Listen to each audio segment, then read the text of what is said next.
Every Australian has felt the effects of our warming climate, whether they realise it or not, and whether they accept it or not. We've all experienced sweltering summer nights that won't cool down. We see grocery and power bills climbing, insurance premiums soaring. Beaches are disappearing to coastal erosion, communities are flooding, we see the Great Barrier Reef repeatedly bleaching and dying, we see droughts getting worse, and we see storms and flooding getting worse. But the question is, are we responding fast enough as a nation? And the annual climate change statement reveals the answer, and clearly no, despite all the things said by the government members. Australia is at risk of missing its emissions target. We rely too much on offsets instead of cutting pollution at its source. We also continue with a flawed system when it comes to monitoring and measuring methane emissions, and spending on adaptation is woefully inadequate.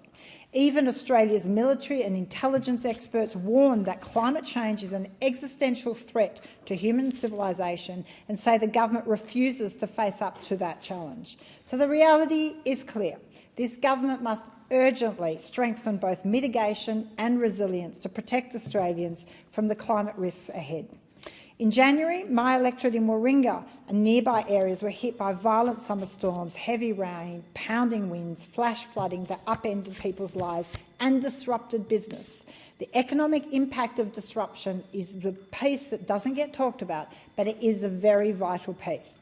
Torrential downpours swamped streets and homes. Stormwater systems overflowed, turning roads into rivers. Passengers were rescued from stranded cars.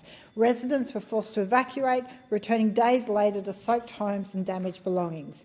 Insurance premiums were absolutely tested and stressed. This is experienced in many coastal communities. It's a sobering reminder that what happens in Warringah and many places in Australia and what we are going to face as it worsens. We know impacts are going to cascade, compound and escalate. We know these storms will get more severe. A warming climate, warmer temperatures means greater amounts of humidity in the atmospheres, leading to a year's worth of rain falling in short periods, and too often our infrastructure is not equipped to cope. But the risks go far beyond just worsening disasters. Climate change is a cost of living issue that drives up your power bills and insurance costs as disasters become more and more frequent and severe. They disrupt food production, transport and many other aspects. And it's also a problem of intergenerational equity. It steals the opportunities from the next generation, leaving them with this heavy carbon debt, this existential threat, and a very heavy burden to bear.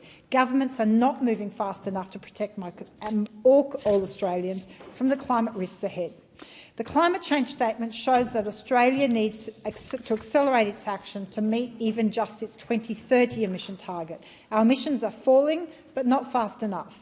Australia has committed to cutting emissions by between 62% and 70% by 2035, based on 2005 levels. And I know many members of government want a pat on the back for that, because it certainly is better than the woefully ignorance when it comes to the opposition and the complete lack of policy or commitment to our biggest threat.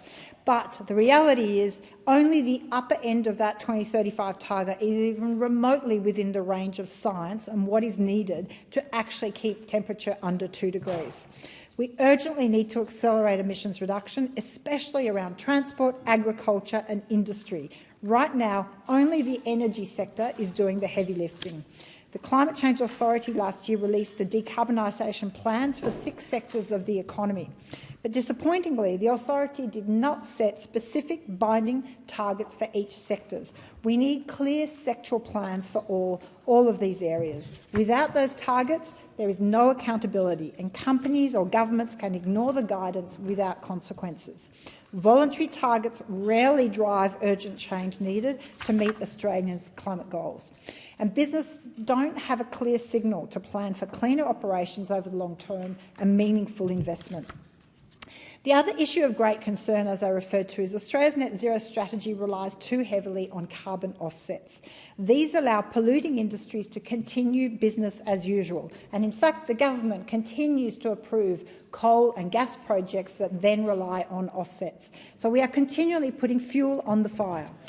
Now, offsets have a role for hard-to-abate sectors, but they cannot be used to justify continuing to increase emissions and continuing with polluting industries like coal and gas.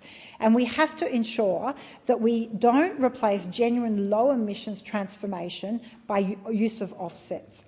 We can't overlook, of course, the problem of methane, a greenhouse gas that is 80 times more potent than carbon dioxide over the first 20 years. So it is absolutely responsible for the increases in warming that we are currently seeing. And yet you don't hear a peep about methane from anyone in government.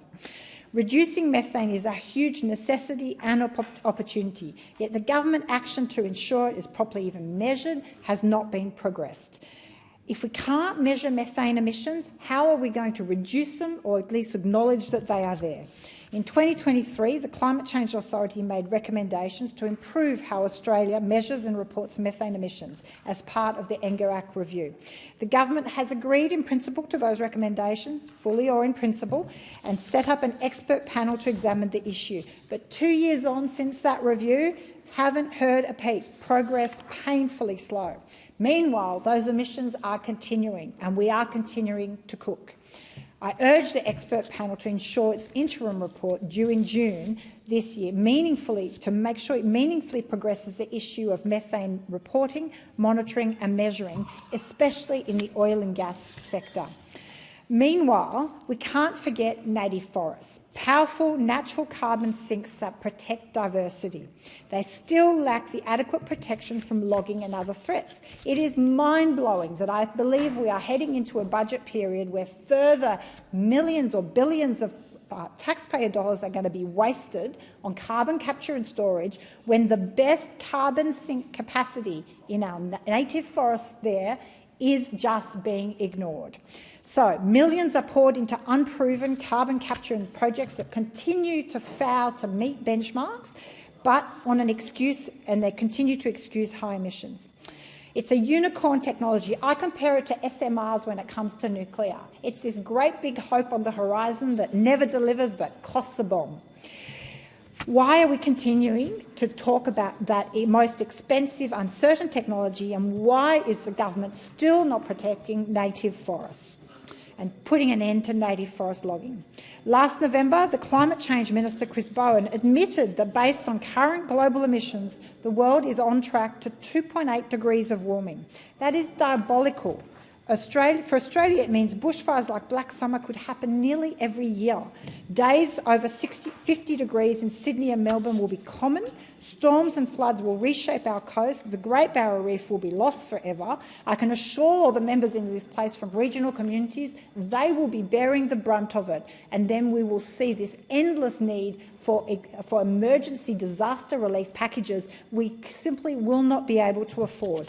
We know you won't be able to have insurance. Insurance will be unaffordable for many. We will see spikes in heat-related illness and biodiversity loss.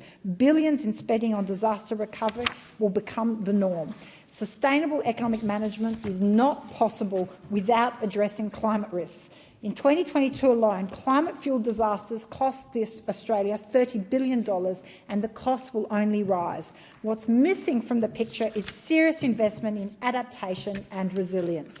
The National Climate Risk Assessment last year outlined the threats, but since then, nothing, no funding, no serious plan. As we approach the next budget, I am calling for at least 0.25% of GDP to be invested annually into climate risk reduction. We don't blink an eye when we talk about the percentage of GDP to be invested in defence. Well, our domestic defence, our risk to climate, needs that same focus. Natural disasters already cost nearly $40 billion a year, about 2% of GDP. So it's projected to nearly double by 2060. Investing in adaptation saves money. For every $1 spent, we save about 11 in future losses. So if we want to talk about sensible economic management, it must include investment in adaptation and resilience. I've proposed a detailed plan how we can strengthen building codes, invest in local government capacity, protect wetlands and dunes, make climate risk disclosures standard in financial decisions. This is not ideology, this is sensible economic management. The time is up for me here, but there is so much more we can talk about. From a national security, we know it is existential and urgent that we address and do more. And I urge the government, get real and actually do more.